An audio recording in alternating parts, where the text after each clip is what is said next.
再来看花莲有一个民众，甲车暂时停伫咧市区的路边，也无违规，毋过煞互人挑故意甲破涂抹甲垃圾水。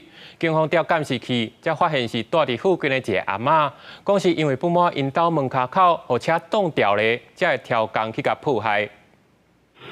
为监视器的画面，因看到一台黑色的修路车停在路边，一穿红衫的查某人提水桶，唔知带什么物件，就为车倒入去，甩去搁伫玻璃所的车桶泼垃圾水。车主转来看到惊一条，马上报警。被泼一些奇怪的东西。那后来有找到那个泼的人吗？有。啊，他怎么说？一开始是不承认啊，对，然后之后就是有去做笔录。大家是说他是个惯犯。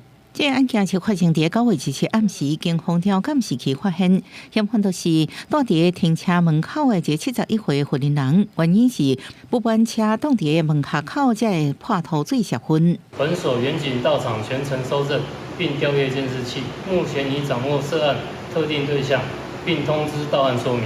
附近厝边表示，这阿嬷厝内底无汽机车，门口口也毋是红线，无法度理解阿嬷为虾米安尼做。车主因为吐水洗袂清气，要对阿嬷求偿，警方也照毁损罪将伊移送警办。记者综合报道。